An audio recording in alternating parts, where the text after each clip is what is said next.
الحمد لله الواحد الأحد الفرد الصمد الذي لم يلد ولم يولد ولم يكن له كفوا أحد أحمده حمدا بلا أحد أشهد أن لا إله إلا الله وحده لا شريك له وأشهد أن محمدا عبده ورسوله اللهم صل على محمد وعلى آل محمد كما صليت على إبراهيم وعلى آل إبراهيم إنك حميد مجيد اللهم بارك على محمد وعلى آل محمد كما باركت على إبراهيم وعلى آل إبراهيم إنك حميد مجيد أما بعد فإن خير الحديث كتاب الله وخير الهدي هدي محمد صلى الله عليه وسلم وشر الأمور محدثاتها وكل محدثة بدعة وكل بدعة ضلالة وكل ضلالة في النار أعوذ بالله من الشيطان الرجيم يا أيها الذين آمنوا اتقوا الله حق تقاته ولا تموتن إلا وأنتم مسلمون أعوذ بالله من الشيطان الرجيم الله الذي خلقكم من ضعف ثم جعل من بعد ضعف قوة ثم جعل من بعد قوة ضعفا وشيبا يخلق ما يشاء وهو العليم القدير. പരിശുദ്ധമായ അള്ളാഹുവിൻ്റെ ഭവനത്തിൽ ഒരുമിച്ച് ചേർന്ന സഹോദരങ്ങളെ, സഹോദരികളെ, സർവ്വലോകരക്ഷിതാവായ അള്ളാഹുവിനെ സൂക്ഷിക്കണേ എന്ന് സംസാരിക്കുന്ന എന്നോടും കേൾക്കുന്ന നിങ്ങളോടും വളരെയധികം സ്നേഹത്തോടുകൂടെ ഓർമ്മപ്പെടുത്തുകയാണ്, ഉപദേശിക്കുകയാണ്. മക്ക വിജയ ദിവസം നബി സല്ലല്ലാഹു അലൈഹി വസല്ലമയുടെ സമീപത്തേക്ക് അബൂബക്കർ സിദ്ദീഖ് റളിയല്ലാഹു അൻഹു വൃദ്ധനായ തൻ്റെ പിതാവിനെയും ചുമന്നുകൊണ്ടുവരുന്ന അബൂബക്കർ റളിയല്ലാഹു അൻഹുവിൻ്റെ തോളിലേറ്റി ആ പിതാവിനെയും കൊണ്ട് നബി സല്ലല്ലാഹു അലൈഹി വസല്ലമയുടെ സമീപത്തേക്ക് വന്ന ഒരു ചരിത്രമുണ്ട്. നബി സല്ലല്ലാഹു അലൈഹി വസല്ലമ അബൂബക്കർ റളിയല്ലാഹു അൻഹു ഉപ്പയെയും പ്രയാസപ്പെടുത്തിയ കൊണ്ടുവന്ന രംഗം കണ്ടുകൊണ്ട് പറഞ്ഞു, ഹല്ല തറക്ത ശൈഖ ഫി ബൈതിഹി ഹത്ത അകൂന അന ആതിഹി ഫീഹി. എന്തിനാണ് അബൂബക്കർ നിങ്ങൾ അദ്ദേഹത്തെ ഇത്ര പ്രയാസപ്പെടുത്തി എൻ്റെ സമീപത്തേക്ക് കൊണ്ടുവന്നത്? അദ്ദേഹം പ്രായമുള്ള ഒരാളല്ലേ, വൃദ്ധനായ ഒരാളല്ലേ. അദ്ദേഹം ഇങ്ങോട്ട് വന്ന് എന്നെ കാണുന്നതിനേക്കാൾ ഞാൻ അദ്ദേഹത്തിൻ്റെ സമീപത്തേക്ക് പോയി കാണുകയാണ് വേണ്ടത്. കാരണം അദ്ദേഹം പ്രായമുള്ളയാളാണ്, വയസ്സായ ആളാണ്. അബൂബക്കർ റളിയല്ലാഹു അൻഹുവിൻ്റെ പിതാവ് അന്ന് ഇസ്ലാം മതം സ്വീകരിച്ചിട്ടില്ല, മുസ്ലിം അല്ല അദ്ദേഹം.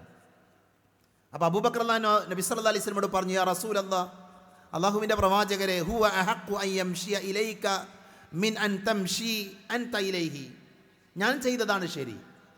നിങ്ങൾ എൻ്റെ ബാപ്പയുടെ സമീപത്തേക്ക് വീട്ടിൽ പോയി കാണുന്നതിനേക്കാൾ എൻ്റെ ബാപ്പയാണ്, എൻ്റെ ബാപ്പയെയും കൊണ്ട് നിങ്ങളുടെ സമീപത്ത് വന്ന് കാണുന്നതാണ് ശരി. അതാണ് ഞാൻ മനസ്സിലാക്കുന്നത്.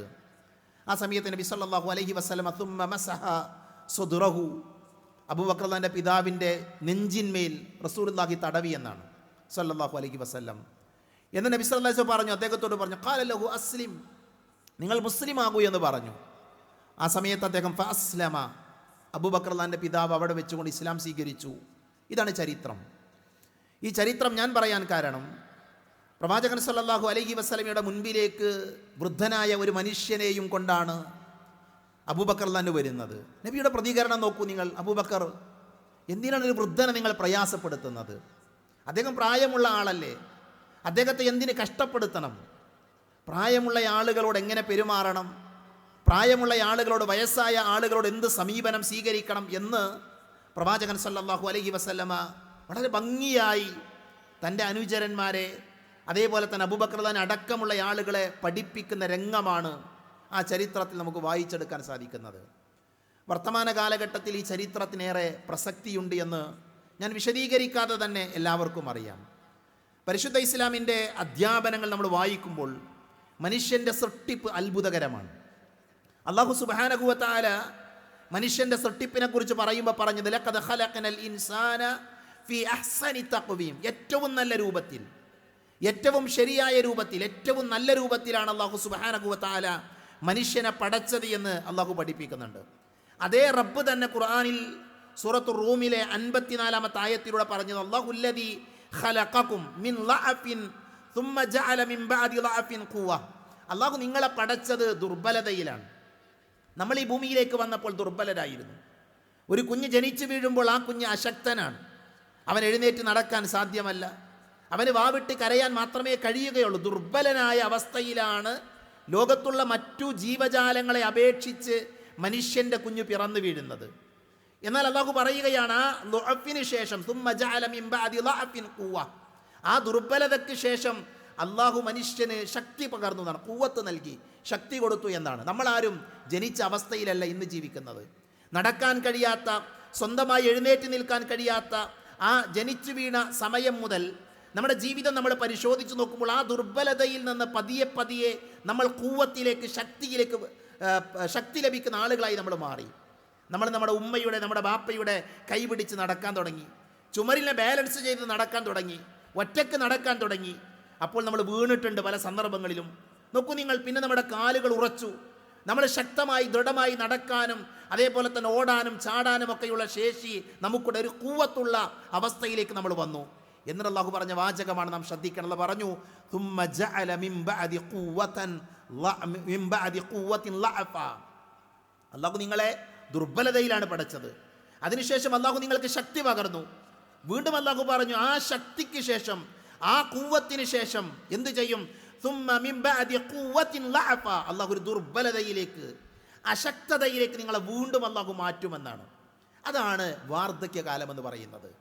നമ്മൾ ദുർബലരായിരുന്നു, ശക്തിയുള്ള കാലഘട്ടം വന്നു, അതോടൊപ്പം തന്നെ സുമ്മ മിൻ ബഅദി ഖുവ്വത്തിൻ ലഅഫൻ വശൈബ, ഷൈബയിലേക്ക്, വൃദ്ധത്തിലേക്ക്, വൃദ്ധരാകുന്ന അവസ്ഥയിലേക്ക് അല്ലാഹു നമ്മളെ മാറ്റുമെന്ന് അല്ലാഹു സുബ്ഹാനഹു വ തആല നമ്മളെ പഠിപ്പിക്കുന്നുണ്ട്. ഞാൻ പറഞ്ഞല്ലോ, ഈ ആയത്തിൻ്റെ വിശദീകരണം ഏറെ പറയേണ്ട ആവശ്യമില്ല. നമ്മൾ അനുഭവിക്കുന്ന ആളുകളാണ്, നമ്മൾ മനസ്സിലാക്കിയ ആളുകളാണ്. അതിൻ്റെ 1-2 സ്റ്റേജുകൾ, ഒരുപക്ഷെ 3 സ്റ്റേജുകളും, അല്ലാഹു പറഞ്ഞ 3 സ്റ്റേജുകളും പൂർത്തിയാക്കിയ ആളുകളാണ് ഈ പള്ളിയിലിരിക്കുന്ന മഹാഭൂരിപക്ഷം ആളുകളും. ദുർബലതയിൽ നിന്ന് ശക്തി പ്രാപിച്ച നമ്മുടെ യുവത്വ കാലഘട്ടം കഴിഞ്ഞുപോയി. മഹാഭൂരിപക്ഷം ആളുകളുടെയും യുവത്വം പിന്നിട്ട് വാർദ്ധക്യത്തിലേക്ക്, നമ്മുടെ ശക്തികൾ ക്ഷയിക്കുന്ന, ശക്തികൾ ദുർബലമാകുന്ന അവസ്ഥയിലേക്ക് പ്രവേശിക്കുന്നവരാണ് മഹാഭൂരിപക്ഷം ആളുകളും. അവിടെയാണ് പ്രവാചകൻ സല്ലല്ലാഹു അലൈഹി വസല്ലമയുടെ ഒരു ദുആ നമ്മൾ പഠിക്കേണ്ടത്. റസൂലുള്ളാഹി പ്രാർത്ഥിച്ചു, അല്ലാഹുമ്മ ഇന്നി, അല്ലാഹുവിനോട് പ്രാർത്ഥിച്ചു, വഅഊദു ബിക അൻ ഉറദ്ദ ഇലാ അർദലിൽ ഉമർ, അല്ലാഹുവേ കുട്ടികളെപ്പോലെ പെരുമാറുന്ന അവസ്ഥയിൽ നിന്ന്, അഥവാ ദുർബലമായ ആ ശക്തി നഷ്ടപ്പെട്ട് ശൈബയാകുന്ന സമയത്ത് കുട്ടികളെപ്പോലെ പെരുമാറുന്ന ഒരവസ്ഥയിലേക്ക് നമ്മൾ എടുത്തെറിയപ്പെടും. അത്തരമൊരവസ്ഥയിൽ നിന്ന്, അത്തരമൊരു പ്രവണതയിൽ നിന്ന് അല്ലാഹുവേ ഞാൻ നിന്നോട് കാവൽ ചോദിക്കുന്നു എന്ന് നബി സല്ലല്ലാഹു അലൈഹി വസല്ലമ ദുആ ചെയ്യുകയുണ്ടായി, പ്രാർത്ഥിക്കുകയുണ്ടായി. അഥവാ മനുഷ്യൻ്റെ ജീവിതത്തിലെ ഒരു കാലഘട്ടമാണ് വാർദ്ധക്യം എന്നുള്ളത്. പ്രിയപ്പെട്ടവരെ, ഞാൻ ഈ ഖുത്ബ എന്ന് പറയാനുള്ള കാരണം, വാർദ്ധക്യം ബാധിച്ച ആളുകളോട് നമ്മൾ എങ്ങനെ പെരുമാറണം, വൃദ്ധരായ ആളുകളോട് മുസ്ലിമിൻ്റെ സമീപനം എന്തായിരിക്കണം. നമ്മൾ കേട്ടുകൊണ്ടിരിക്കുന്ന വാർത്തകൾ അലോസരപ്പെടുത്തുന്നതാണ്, നമ്മളെ ഭയപ്പെടുത്തുന്നതാണ്. ഒരു പക്ഷേ 50 വർഷങ്ങൾക്ക് മുമ്പുണ്ടായിരുന്ന, അല്ലെങ്കിൽ ഒരു 30, 25, 20 വർഷങ്ങൾക്ക് മുമ്പുണ്ടായിരുന്ന ഒരു ബന്ധമല്ല ഇന്നത്തെ കാലഘട്ടത്തിൽ മനുഷ്യർക്കിടയിലുള്ളത് എന്ന് ഏറെ വ്യക്തമാണ്. മുമ്പ് കാലഘട്ടത്തിൽ ഒരുപക്ഷെ ഇന്ന് ഈ ഖുത്ബകൾക്ക് 60ഉം 70ഉം വയസ്സായ ആളുകൾ അവരവരുടെ യുവത്വ കാലഘട്ടത്തിൽ മുതിർന്ന ആളുകളെ കണ്ടതുപോലെയാണോ ഇന്നത്തെ ആളുകൾ മുതിർന്നവരെ കാണുന്നത്? അന്ന് മുതിർന്ന ആളുകളെ ബഹുമാനിച്ചതുപോലെ ആദരിച്ചതുപോലെ അവരോടെടുത്ത സമീപനം പോലെയാണോ ഈ കാലഘട്ടത്തിലെ കുട്ടികൾ, ഈ കാലഘട്ടത്തിലെ യുവാക്കൾ, ഈ കാലഘട്ടത്തിൽ വളർന്നു വരുന്ന ആളുകൾ പ്രായമുള്ള ആളുകളെ കാണുന്നത്? അല്ല എന്ന് നമുക്ക് ഉറപ്പിച്ച് പറയാൻ സാധിക്കും. 2 കാര്യങ്ങൾ ഈ ഖുത്ബയിലൂടെ മനസ്സിലാക്കണം. ഒന്ന്, വൃദ്ധരായ ആളുകൾ. അല്ലാഹു സുബ്ഹാനഹു വ തആല ആ ശക്തിയുടെ കാലഘട്ടം കഴിഞ്ഞ് വാർദ്ധക്യത്തിലേക്ക് പ്രവേശിച്ച ആളുകളുണ്ട്. അവർ മനസ്സിലാക്കേണ്ടത് വാർദ്ധക്യമെന്ന് പറഞ്ഞാൽ മരണം അടുത്തു എന്നുള്ള താക്കീതാണ്, മരിക്കുമെന്നുള്ള ഉറപ്പല്ല. വാർദ്ധക്യം അടുത്തു എന്നാൽ മരണത്തിൻ്റെ താക്കീതാണ് എന്ന് പണ്ഡിതന്മാരെ വിശദീകരിച്ചത് കാണാൻ സാധിക്കും. ആയുസ് ലഭിച്ച എല്ലാവരും കടന്നു പോകേണ്ട ഒന്നാണ് വാർദ്ധക്യം. എനിക്ക് വയസ്സാകില്ല എന്ന് നമുക്ക് ആർക്കും പറയാൻ സാധ്യമല്ല. ആയുസ്സുണ്ടോ, ആയുസ് ലഭിക്കുന്നുണ്ടോ എങ്കിലവൻ വാർദ്ധക്യത്തെ അവൻ നേരിടേണ്ടി വരുമെന്നുള്ളത് യാഥാർത്ഥ്യമാണ്. മനുഷ്യരുടെ പ്രകൃതത്തിൽ തന്നെ മാറ്റം വരുന്ന കാലഘട്ടമാണ് യഥാർത്ഥത്തിൽ വാർദ്ധക്യം എന്ന് പറയുന്നത്. യുവത്വം എന്ന് പറയുന്നത് ശക്തിയുടെ ഘട്ടമാണ്. ആ യുവത്വ കാലഘട്ടത്തിൽ ദുനിയാവിൽ കുറേ കാലം ജീവിക്കണമെന്നുള്ളതാണ് നമ്മുടെയൊക്കെ ആഗ്രഹം. നമ്മൾ അനുഭവിക്കുന്ന അനുഭൂതികൾ, സന്തോഷങ്ങൾ ഇതൊക്കെ നിലനിൽക്കണം, സമ്പാദിക്കണം, അങ്ങനെയുള്ള ചിന്തകളാണ്. എന്നാൽ വാർദ്ധക്യമാകട്ടെ, ആ വാർദ്ധക്യം എന്ന് പറഞ്ഞാൽ ശരീരം ദുർബലമാകും, അവൻ്റെ മുടി നരക്കും, അവൻ്റെ മുഖം ചുക്കിച്ചുളിയും, അവൻ്റെ മുതുക് വളയും, ഓർമ്മശക്തി കുറയും, പഞ്ചേന്ദ്രിയങ്ങളുടെ ശക്തി കുറയും. ശക്തിക്ക് ശേഷം അശക്തിയുടെ ഒരു ഘട്ടമാണ് യഥാർത്ഥത്തിൽ വാർദ്ധക്യ കാലഘട്ടം എന്ന് പറയുന്നത്. അതുകൊണ്ട് തന്നെ പ്രായം വർദ്ധിക്കുമ്പോൾ നമ്മൾ മനസ്സിലാക്കേണ്ടത് നമ്മുടെ ജീവിതം അവസാനിക്കാനായി. അല്ലാഹു സുബ്ഹാനഹു വ തആല നമുക്ക് നൽകിയ അവസ്ഥ അത് മാറ്റം വരികയാണ്, ശക്തി കുറയുകയാണ്. അല്ലാഹു പറഞ്ഞു, വമൻ നുഅമ്മിറുഹു നുനക്കിസുഹു ഫിൽ ഖൽഖ് അഫലാ യഅഖിലൂൻ. വല്ലവനും നാം ദീർഘായുസ് നൽകുന്നുവെങ്കിൽ അവൻ്റെ പ്രകൃതി നാം തലതിരിച്ചു കൊണ്ടുവരുന്നു എന്നിരിക്കെ അവൻ ചിന്തിക്കുന്നില്ലേ എന്ന അല്ലാഹുവിൻ്റെ ചോദ്യമുണ്ട്. ഇത് നമുക്കുള്ള അധ്യാപനമാണ്, നമ്മളോടുള്ള ചോദ്യമാണ്. അല്ലാഹു നമുക്ക് ആയുസ് നൽകുമ്പോൾ നമുക്ക് സ്വയം മനസ്സിലാക്കി ഞാൻ ദുർബലനാകുകയാണ്, എൻ്റെ ശക്തി ക്ഷയിക്കുകയാണ്. അതിൽ നിന്ന് മനുഷ്യൻ മനസ്സിലാക്കേണ്ട പാഠം എന്താണ്?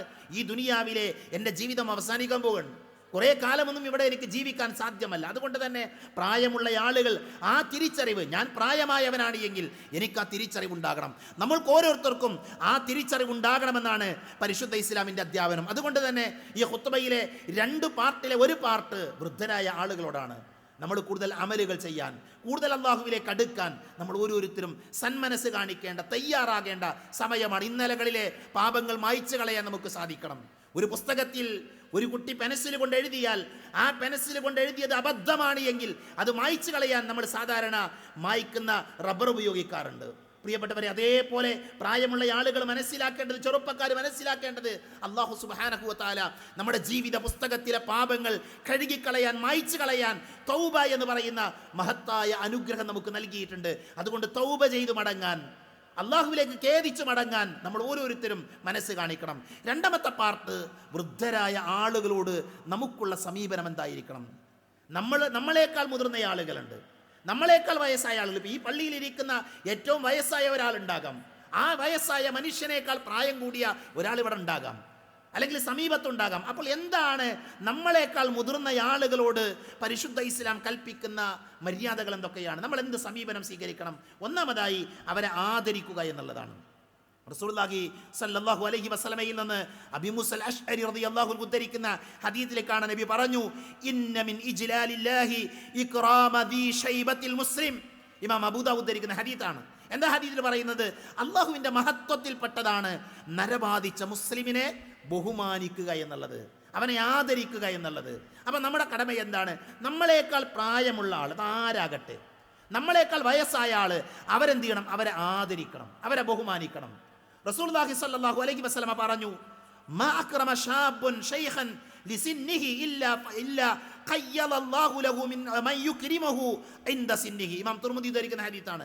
ഏതെങ്കിലും ഒരാൾ തന്നേക്കാൾ മുതിർന്ന, തന്നേക്കാൾ പ്രായമുള്ള ഒരാളെ ആദരിച്ചു, അയാളുടെ ജീവിതത്തിൽ അയാളെ ബഹുമാനിച്ചു, അയാൾക്ക് പരിഗണന കൊടുത്തു, അങ്ങനെയാണെങ്കിൽ അല്ലാഹു സുബ്ഹാനഹു വ തആല ആ ആദരിച്ച മനുഷ്യന് വയസ്സാകുമ്പോൾ, അയാൾക്ക് പ്രായമാകുമ്പോൾ അയാളെ പരിഗണിക്കുന്ന, അയാളെ ആദരിക്കുന്ന ആളുകളെ പകരം കൊടുക്കുമെന്നാണ്.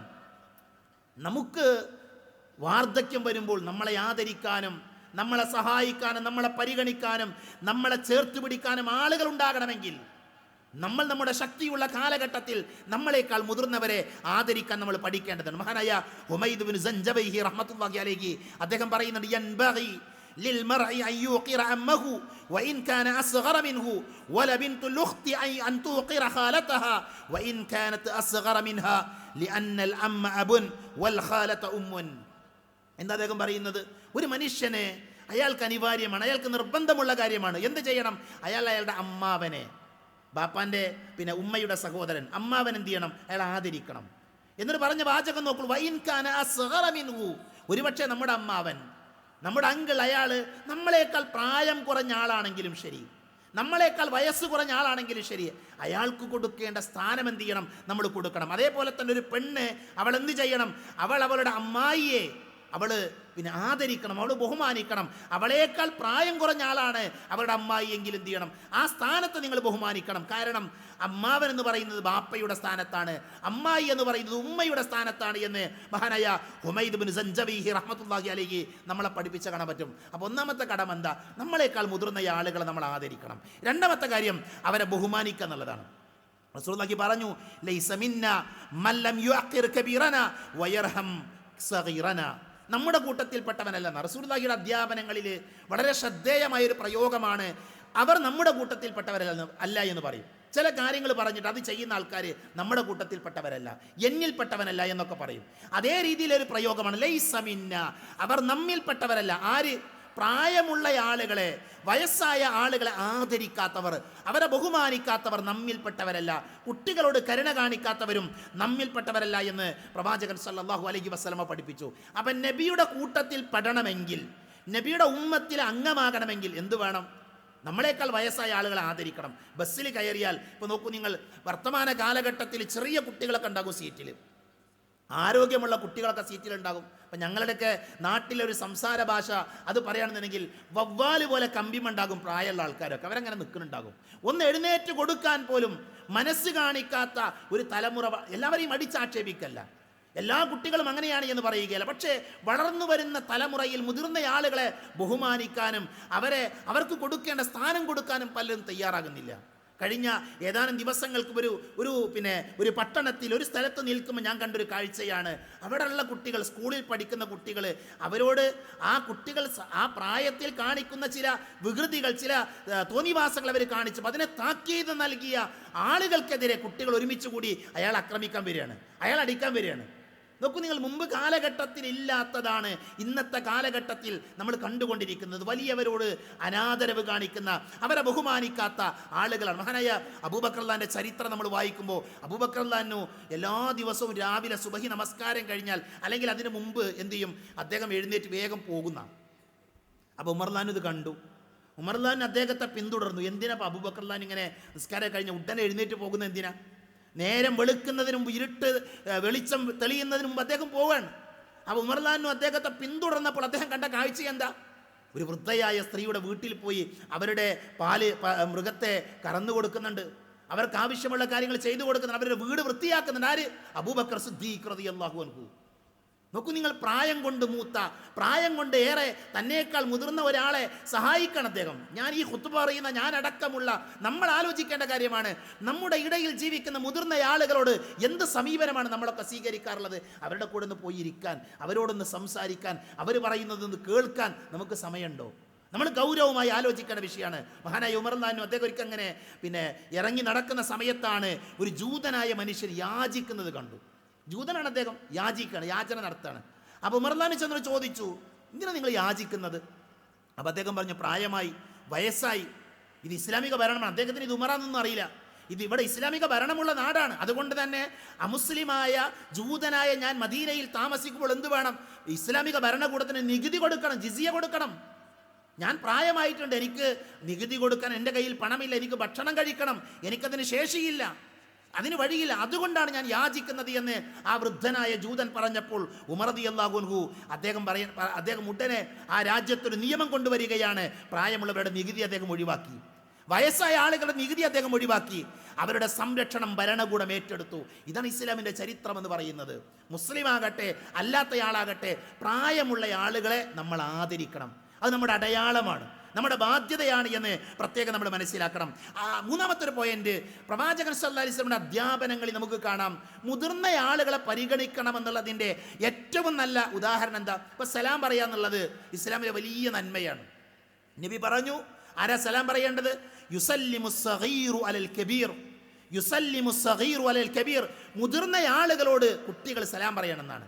അത് മുതിർന്ന ആളുകൾക്ക് കൊടുക്കുന്ന ഒരു ആദരവാണ്, അവർക്ക് കൊടുക്കുന്ന ഒരു ബഹുമാനമാണ്. കുട്ടികളായ ആളുകളാണ് എന്ത് ചെയ്യേണ്ടത്? മുതിർന്നവരോട് സലാം പറയേണ്ടത്. മഹാനായ മാലിക് ബിൻ അബൽ റഹ്മത്തുള്ളാഹി അലൈഹി അദ്ദേഹം ഒരിക്കൽ പറയുകയാണ്, അദ്ദേഹം മശൈതു മഹാ ത്വൽഹത്ത് ബിൻ മുസ്രിഫ്, ത്വൽഹത്ത് ബിൻ മുസരിഫിന്റെ കൂടെ അദ്ദേഹം ഇങ്ങനെ നടന്നു പോകണം, യാത്ര ചെയ്യാണ്. ആ സമയത്ത് ഹത്താ ഇൻതഹൈന ഇലാ സുഖാഖിൻ വയ്യഖിൻ, ഞങ്ങൾ എന്ത് ചെയ്തു? ഒരു വഴിയിലേക്ക് പ്രവേശിച്ചു. ആ വഴിൻ്റെ പ്രത്യേകത, ഒരാൾക്കേ നടക്കാൻ പറ്റുള്ളൂ, ഒരാൾക്കേ നടക്കാൻ പറ്റുള്ളൂ. രണ്ടാളുകൾക്ക് ഒരുമിച്ച് നടക്കാൻ പറ്റാത്ത ഒരു ഇടുങ്ങിയ വഴിയിലേക്ക് എന്ത് ചെയ്തു? പ്രവേശിച്ചു. ആ സമയത്ത് ഞാൻ ബാക്ക് നിന്നു. എന്നിട്ട് എന്ത് ചെയ്തു? ഞാൻ മുന്നോട്ട് നടന്നു. അങ്ങനെ മുന്നോട്ട് നടന്ന സമയത്ത് അദ്ദേഹം പറഞ്ഞ വാചകം, ലൗ അഅലമു അന്നക അക്ബറു മിന്നി ബിയൗമിൻ ഔ ലൈലത്തിൻ മതഖദ്ദംതുക, ഞാൻ ഒരിക്കലും നിങ്ങളുടെ മുന്നിൽ ഞാൻ നടക്കുമായിരുന്നില്ല, ഈ വഴിയിലേക്ക് ഞാൻ ആദ്യം പ്രവേശിക്കുമായിരുന്നില്ല. എന്നേക്കാൾ ഒരു ദിവസത്തിനോ ഒരു രാത്രിക്കോ മൂത്തയാളാണ്, പ്രായമുള്ളയാളാണ് നിങ്ങളെങ്കിൽ ഒരിക്കലും നിങ്ങളുടെ മുമ്പിൽ ഈ വഴിയിലേക്ക് ഞാൻ പ്രവേശിക്കില്ല. നിങ്ങളാകണം ഈ വഴിയിൽ ആദ്യം പ്രവേശിക്കേണ്ടത്. പക്ഷേ എനിക്കാണ് നിങ്ങളെക്കാൾ പ്രായമുള്ളത്, അതുകൊണ്ട് മാത്രമാണ് ഞാൻ ഈ വഴിയിലേക്ക് ആദ്യം കടന്നത്. നോക്കൂ നിങ്ങൾ, അവർ ആദരിക്കുന്ന രീതി നോക്കൂ, നിങ്ങൾ അവർ ബഹുമാനിക്കുന്ന രീതി നോക്കൂ നിങ്ങൾ. ഒരാൾ കടന്നു വരുമ്പോൾ, ഒരാൾ നടന്നു പോകുമ്പോൾ, നമ്മളുമായി ഇടപഴകുന്ന മേഖലകളിലെല്ലാം ആ മുതിർന്ന ആളുകൾക്ക് കൊടുക്കേണ്ട പരിഗണന കൊടുക്കണം. മഹാനായ അബ്ദുറഹ്മാൻ ബിൻ സഹൽ അദ്ദേഹം പറയാണ്, ഖൈബർ യുദ്ധ സമയത്ത് നബി സല്ലല്ലാഹു അലൈഹി വസല്ലം മുമ്പിലേക്ക് ഒരു സംഘം ആൾക്കാർ വന്നു, ഒരു കൂട്ടം ആൾക്കാർ. അങ്ങനെ അവർ വന്നിട്ട് എന്ത് ചെയ്തു? അവരുടെ കുറേ മനുഷ്യന്മാരുണ്ട്, പല പ്രായത്തിലുള്ള ആളുകളുണ്ട്. അപ്പോൾ ആ അബ്ദുറഹ്മാൻ ബിൻ സഹൽ അദ്ദേഹം സംസാരിക്കാൻ തുടങ്ങി. അദ്ദേഹം കുറച്ച് സംസാരിക്കാൻ കഴിയുന്ന ആളാണ്. അദ്ദേഹം സംസാരിക്കാൻ തുടങ്ങി, നബിനോട് പറയാണ്. അപ്പം നബി സല്ലല്ലാഹു അലൈഹി വസല്ലം പറഞ്ഞു, കബ്ബിർ കബ്ബിർ, അദ്ദേഹത്തോട് മിണ്ടാതിരിക്കാൻ പറഞ്ഞു. കബ്ബിർ, നിങ്ങളിലെ മുതിർന്ന ആളുകൾ സംസാരിക്കട്ടെ, നിങ്ങളിലെ മുതിർന്ന ആളുകൾ സംസാരിക്കട്ടെ, കുട്ടിയായ നീ മിണ്ടാതിരിക്കൂ. നോക്കൂ നിങ്ങൾ, പ്രവാചകൻ സല്ലല്ലാഹു അലൈഹി വസല്ലം ആ സംഘത്തിലെ മുതിർന്ന ആളുകൾക്ക് കൊടുത്ത പരിഗണന നോക്കൂ നിങ്ങൾ. ഇമാം ബഗവി റഹ്മത്തുള്ളാഹി അലൈഹി പറയുന്നത്, ഈ ഹദീസിൽ സൂചന നൽകുന്നത് ബഹുമാനിക്കപ്പെടാനും സംസാരം തുടങ്ങാനുമുള്ള അവകാശം മുതിർന്നവർക്കാണെന്നാണ്. ഒരു യാത്ര നടത്തുമ്പോൾ, ഒരു സംഘം ചേരുമ്പോൾ ആ സംഘത്തിലെ നേതാവ് ആരായിരിക്കണം? മുതിർന്ന ആളായിരിക്കണം. സംസാരിച്ചു തുടങ്ങേണ്ടത് ആരായിരിക്കണം? മുതിർന്നയാളായിരിക്കണം. നമ്മളൊരു വീട്ടിൽ ഒരു ചർച്ചയ്ക്ക് പോവുകയാണ്, അവിടെ പോയിട്ട് യുവാക്കളായ ആളുകൾ അവരിങ്ങനെ സംസാരിക്കല്ല, അവരിങ്ങനെ ചാടിക്കളിച്ച് പറയല്ല, മറിച്ച് പക്വതയുള്ള ജീവിതാനുഭവങ്ങളുള്ള മുതിർന്ന ആളുകളെ അവരാണ് സംസാരിച്ച് തുടങ്ങേണ്ടത്. മനസ്സിലായില്ല? ആ രീതിയാണ് നമ്മൾ ഓരോരുത്തരും സ്വീകരിക്കേണ്ടത്. നബി സല്ലല്ലാഹു അലൈഹി വസല്ലം ഒരു സ്വപ്നം കണ്ടു. നബി കണ്ട സ്വപ്നം എന്താ? ഫജാഅനി റജുലാനി അഹദുഹുമാ അക്ബറു മിനൽ ആഖർ, രണ്ടാളുകൾ എൻ്റെ സ്വപ്നത്തിൽ വന്നു. ആ സ്വപ്നത്തിൽ ഒരാളേക്കാൾ മുതിർന്നയാളാണ് രണ്ടാമത്തെ ആൾ, പ്രായത്തിൽ വ്യത്യാസമുള്ള രണ്ടാളുകളാണ്. അങ്ങനെ എന്ത് ചെയ്തു? എൻ്റെ കയ്യിലൊരു സിവാക്കുണ്ട്, പല്ല് തേക്കുന്ന അറാക്കിൻ്റെ കൊള്ളിയുണ്ട്. ഞാൻ ആ കൊള്ളി എന്ത് ചെയ്തു? അതിലെ ചെറിയ ആൾക്ക് കൊടുത്തു. ആ സമയത്ത് ഫഖീല ലി കബ്ബിർ, എന്നോട് പറയപ്പെട്ടു. മറ്റൊരു ഹദീസിലുള്ളത്, ജിബ്രീൽ എൻ്റെ സമീപത്തേക്ക് വന്നു, എന്നിട്ട് എന്നോട് പറഞ്ഞു, വലിയ മുതിർന്നയാൾക്ക് കൊടുക്കണം, കുട്ടിക്കല്ല, മുതിർന്നയാൾക്ക്, പ്രായം കുറഞ്ഞയാൾക്കല്ല, മുതിർന്നയാൾക്ക് കൊടുക്കാൻ പറഞ്ഞു. ഇന്ന ജിബ്രീൽ അലൈഹിസ്സലാം അമറനി അൻ നുകബ്ബിറ എന്ന് പറയുന്ന ഹദീസ് കാണാൻ പറ്റും. ഇമാം ബുഖാരി ധരിക്കുന്ന ഹദീസാണ്. അവിടെ മുതിർന്ന ആളുകൾക്ക് പരിഗണന കൊടുക്കാൻ പഠിപ്പിച്ച ഹദീസായിക്കൊണ്ടാണ് പണ്ഡിതന്മാർ ഇത് പറഞ്ഞു തരുന്നത്. ഒരു നാട്ടിൽ ആരാ ഇമാമ നിൽക്കേണ്ടത്? ഏറ്റവും നന്നായി ഖുർആൻ അറിയുന്ന ആൾക്കാരുണ്ടെങ്കിൽ അവരാണ്. ഏറ്റവും കൂടുതൽ ഖുർആൻ അറിയുന്ന ആളുകൾ അവരാണ് ഇമാമ നിൽക്കേണ്ടത്. ഇനി അതില്ലെങ്കിലോ അതൊരു മുതിർന്ന ആളുകളാണ് ഇമാമ നിൽക്കേണ്ടത്, പ്രായമുള്ള ആളുകൾ. നബി സല്ലല്ലാഹു അലൈഹി വസല്ലമയുടെ സമീപത്തേക്ക് മാലിക് ബിൻ ഹുവൈരിസ് റഹ്മത്തുള്ളാഹി അലൈഹി അദ്ദേഹം ഉദ്ധരിക്കുന്ന ഹദീസിൽ കാണാം, ഞങ്ങൾ എൻ്റെ നാട്ടുകാരൊക്കെ കൂടി നബിൻ്റെ സമീപത്ത് പോയി. ആ സമയത്ത് നബി സല്ലല്ലാഹു അലൈഹി വസല്ലം മനസ്സിലാക്കി ഞങ്ങൾക്ക് വല്ലാതെ കുടുംബത്തോട് ഇഷ്ടമുള്ള ആൾക്കാരാണ്. അപ്പം ഞങ്ങൾ എന്ത് ചെയ്തു? വേഗം ഞങ്ങളുടെ നാട്ടിലേക്ക് മടക്കി അയച്ചു. എന്നിട്ട് നബി സല്ലല്ലാഹു അലൈഹി വസല്ലം പറഞ്ഞു, നിങ്ങൾ നാട്ടിൽ പോകണം, എന്നിട്ട് നിങ്ങൾ തൗഹീദൊക്കെ പറയണം, നമസ്കാര സമയമായാൽ നിങ്ങൾ ബാങ്ക് വിളിക്കണം. അങ്ങനെ ബാങ്ക് കൊടുത്താൽ നിങ്ങളിൽ മുതിർന്ന ആളുകൾ എന്ത് ചെയ്യണം? ഇമാമ നിൽക്കണം എന്ന് നബി സല്ലല്ലാഹു അലൈഹി വസല്ലം പഠിപ്പിച്ചു. അപ്പോൾ ആരാ ഇമാമ നിൽക്കേണ്ടത്? ഒരു നാട്ടിൽ ഏറ്റവും മുതിർന്നയാൾ, അയാൾ ദീൻ അറിയുന്നയാളാണ്, ഖുർആനൊക്കെ അറിയുന്ന ആളാണ് എങ്കിൽ അയാളാണ് ഇമാമ നിൽക്കേണ്ടത് എന്ന് നബി സല്ലല്ലാഹു അലൈഹി വസല്ലമ നമ്മളെ പഠിപ്പിച്ചത് നമുക്ക് കാണാൻ പറ്റും. നമ്മൾ പഠിക്കേണ്ട ഒരു ഹദീത്താണ്. ബറക്കത്ത് എന്ന് പറഞ്ഞാൽ അത് മുതിർന്നവരുടെ കൂടെയാണ്. അൽ ബറക്കത്തു മാ അകാബിരിക്കും, ബർക്കത്ത് നിങ്ങളിലെ മുതിർന്ന ആളുകളുടെ കൂടെയാണ്. അവരെ വീട്ടിൽ നിന്ന് ഒഴിവാക്കലല്ല, അവരെ നാട്ടിൽ നിന്ന് വേറെ നാട്ടിൽ കൊണ്ടുപോയി വൃദ്ധസദനങ്ങളിലും അങ്ങനെയുള്ള കേന്ദ്രങ്ങളിൽ തള്ളിപ്പോരല്ല, മറിച്ച് അവരുടെ കൂടെയാണ് ബർക്കത്ത്, മുതിർന്ന ആളുകളുടെ കൂടെയാണ് ബർക്കത്ത് എന്ന് പ്രത്യേകമായി നബി സല്ലല്ലാഹു അലൈഹി വസല്ലമ നമ്മളെ പഠിപ്പിച്ചു. 7ാമത്തെ പോയിന്റ്, മുതിർന്ന ആളുകളെ അവഗണിക്കുന്ന കാലഘട്ടത്തിൽ നമ്മുടെ കടമ എന്താ? നമ്മൾ അവർക്ക് വേണ്ടി പ്രാർത്ഥിക്കണം, അവരെ ആത്മാർത്ഥമായി നമ്മൾ ചേർത്ത് പിടിക്കണം.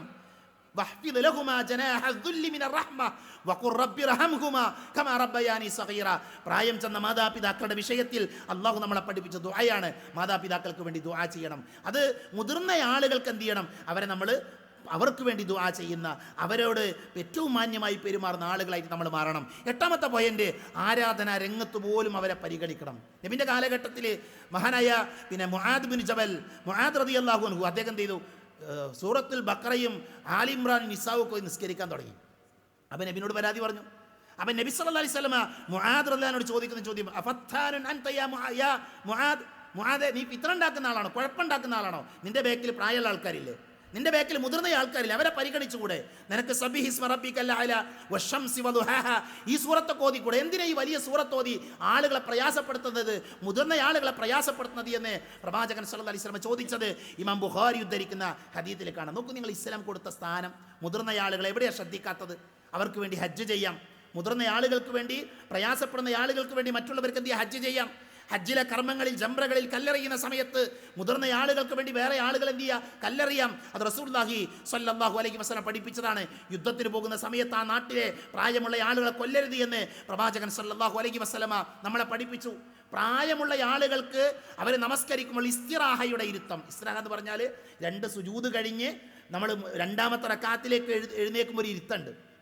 നിസ്കാരത്തിലെ 1 റക്അത്ത് കഴിഞ്ഞ് 2 സുജൂദും കഴിഞ്ഞ് നമ്മൾ 2ാമത്തെ റക്അത്തിലേക്ക് എഴുന്നേൽക്കുമ്പോൾ എന്ത് ചെയ്യണം? അതിൻ്റെ ഇടയിൽ ഒരു ഇരുത്തമുണ്ട്. ആ ഇരുത്തത്തിനാണ് ഇസ്തിറാഹയുടെ ഇരുത്തം എന്ന് പറയുക. ആ ഇസ്തിറാഹയുടെ ഇരുത്തം അത് മുതിർന്ന ആളുകൾക്ക് പ്രത്യേകം സുന്നത്താണെന്നാണ്. കാരണം അവരെ പരിഗണിക്കുകയാണ്, അവർ വയസ്സായ ആൾക്കാരാണ്, അവരെ പരിഗണിക്കുകയാണ്. അപ്പം അതുകൊണ്ട് തന്നെ ഇസ്ലാം മുതിർന്ന ആളുകൾക്ക് നൽകിയ സ്ഥാനം നമ്മൾ മനസ്സിലാക്കുക, നമ്മളത് ഉൾക്കൊള്ളുക. നമ്മുടെ വീട്ടിലും നമ്മുടെ സമീപത്തൊക്കെയുള്ള പ്രായമുള്ള ആളുകളോട് ഏറ്റവും നന്നായി പെരുമാറുക. നമുക്ക് അല്ലാഹു നൽകുന്ന ഒരു അവസരമാണ്, കൂടുതൽ നന്മ നേടിയെടുക്കാനുള്ള ഒരവസരമാണ് എന്ന് നമ്മൾ മനസ്സിലാക്കുക. നമുക്കും വയസ്സാകും, വർഷങ്ങൾ കടന്നു പോകുമ്പോൾ നമ്മൾ പ്രായമുള്ള ആളുകളാകും. നമ്മൾ അള്ളാഹുവിനെ കണ്ടുമുട്ടാൻ നമ്മൾ തയ്യാറാകുക. അവശേഷിക്കുന്ന ആയുസ്സിനെ ധന്യമാക്കാൻ വേണ്ടി നമ്മൾ പരിശ്രമിക്കുക. അള്ളാഹു സുബ്ഹാനഹു വ തആല ഇസ്ലാമിൻ്റെ നിയമനിർദ്ദേശങ്ങൾ പാലിക്കുന്ന നല്ല വിശ്വാസികളുടെ കൂട്ടത്തിൽ എന്നെയും നിങ്ങളെയും ഉൾപ്പെടുത്തി അനുഗ്രഹിക്കുമാറാകട്ടെ.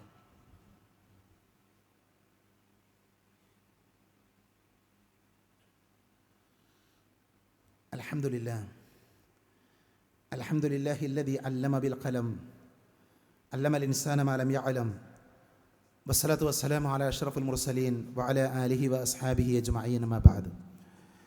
ഒരിക്കൽ കൂടെ അള്ളാഹുവിനെ സൂക്ഷിക്കണേ എന്ന് ഓർമ്മപ്പെടുത്തുകയാണ്. പരിശുദ്ധ ഇസ്ലാമിൻ്റെ പ്രത്യേകതയാണ്, ഇസ്ലാം സമ്പൂർണമായ മതമാണ്. ഇസ്ലാമിൻ്റെ നിയമങ്ങൾ എല്ലാവർക്കും സുരക്ഷയേകുന്ന നിയമങ്ങളായിരിക്കും. അതാണാകട്ടെ, പെണ്ണാകട്ടെ, കുട്ടിയാകട്ടെ, പ്രായമുള്ളവരാകട്ടെ, ഏതു മേഖലയെടുത്തു നോക്കിയാലും ഇസ്ലാമിൻ്റെ നിയമങ്ങൾ എല്ലാവർക്കും അനുയോജ്യമായ, അനുകൂലമായ നിയമങ്ങളായിരിക്കും. ഇസ്ലാമിൻ്റെ കൽപ്പനകളുടെ പ്രത്യേകത, മനുഷ്യന് ചെയ്യാൻ പറ്റാത്ത, മനുഷ്യന് പ്രയാസമുള്ള ഒന്നും അല്ലാഹു സുബ്ഹാനഹു വ തആല ചെയ്യാൻ കൽപ്പിച്ചിട്ടില്ല. മനുഷ്യനെ ഇടങ്ങേറുണ്ടാക്കുന്ന, ബുദ്ധിമുട്ടുണ്ടാക്കുന്ന ഒരു കാര്യം ഇസ്ലാമിൽ നിയമമായിട്ടുണ്ടാവില്ല. ഇസ്ലാം പാടില്ല എന്ന് പഠിപ്പിച്ച കുറേ കാര്യങ്ങളുണ്ട്. ഇസ്ലാം പാടില്ല എന്ന് പഠിപ്പിച്ച കാര്യം നന്മയാണ്, ഇത് മനുഷ്യന് ആവശ്യമുള്ളതാണ് എന്ന് ലോകത്തൊരാൾക്കും പറയാനും സാധ്യമല്ല, തെളിയിക്കാനും കഴിയില്ല. എന്തുകൊണ്ടാണത്? പ്രപഞ്ചത്തിൻ്റെ സൃഷ്ടാവായ പടച്ചതമ്പുരാനാണ് ഈ നിയമങ്ങൾ ഉണ്ടാക്കിയത്. അതാണ് ഇസ്ലാമിൻ്റെ നിയമങ്ങളുടെ പ്രത്യേകത. ആ ഇസ്ലാമിക നിയമങ്ങൾ പാലിക്കാൻ നമ്മൾ ബാധ്യസ്ഥരാണ്. കാരണം നമ്മൾ മുസ്ലിങ്ങളാണ്. അഷ്ഹദു അല്ലാ ഇലാഹ ഇല്ലല്ലാഹ് വ അഷ്ഹദു അന്ന മുഹമ്മദർ റസൂലുള്ളാഹി എന്ന കലിമ ചൊല്ലി വിശ്വാസം സ്വീകരിച്ച ആളുകളാണ് നമ്മൾ. അതുകൊണ്ട് തന്നെ നമ്മുടെ ജീവിതത്തിൻ്റെ എല്ലാ മേഖലകളിലും നമ്മൾ മുസ്ലിം ആയിരിക്കണം. നമ്മൾ ഇസ്ലാമിനെ തള്ളിപ്പറയുന്ന, ഇസ്ലാമിൻ്റെ ഷിആറുകളെ, ഇസ്ലാമിൻ്റെ ചിഹ്നങ്ങളെ അവഗണിക്കുന്ന, പരിഹസിക്കുന്ന ആളുകളായിട്ട് നമ്മൾ മാറാൻ പാടില്ല. നമ്മുടെ ചുറ്റുപാടിൽ നിന്ന് നമ്മൾ കേട്ടുകൊണ്ടിരിക്കുന്ന വാർത്തകൾ നമ്മളെ വേദനിപ്പിക്കുന്നതാണ്. ഇപ്പോൾ വർത്തമാന കാലഘട്ടത്തിൽ ഏകദേശം ഒരാഴ്ചയായി നമ്മുടെ നാട്ടിൽ നിറഞ്ഞു നിൽക്കുന്ന വാർത്ത എന്താ? തലമറക്കലുമായി ബന്ധപ്പെട്ട, ഹിജാബുമായി ബന്ധപ്പെട്ട വിവാദമാണ്.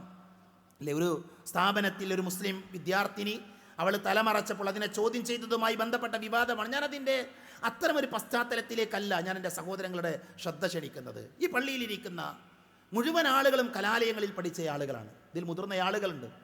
നേരത്തെ ഞാൻ സൂചിപ്പിച്ചതുപോലെ 50 വയസ്സായ 60 വയസ്സായ ആളുകളുണ്ട് അല്ലേ. അവരുടെ 10 വയസ്സ് മുതലുള്ള 20 വയസ്സ് വരെയുള്ള ആ കാലഘട്ടത്തിനിടയിൽ കലാലയങ്ങളിലേക്ക്, സ്കൂളുകളിലേക്കൊക്കെ പോയ ആളുകളാണ് അല്ലേ. നമ്മളെല്ലാവരും സ്കൂളിൽ പഠിച്ച ആളുകളാണ്. എന്നാൽ നമ്മളാരും കേൾക്കാത്ത തരത്തിലുള്ള വാർത്തകൾ ഇന്ന് പുറത്തു വരുന്നത്.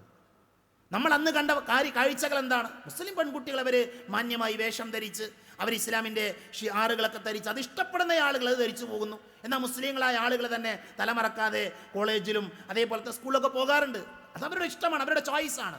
അതിനവരും അള്ളാഹുമായിട്ട് എന്ത് ചെയ്താൽ മതി, ഉത്തരം പറഞ്ഞാൽ മതി. പക്ഷേ ഒരിക്കൽ പോലും ആ കാലഘട്ടത്തിൽ നമ്മുടെ ക്യാമ്പസുകളിൽ നിന്ന്, നമ്മുടെ വിദ്യാഭ്യാസ സ്ഥാപനങ്ങളിൽ നിന്ന് നമ്മൾ കേൾക്കാത്ത കാര്യമാണ്.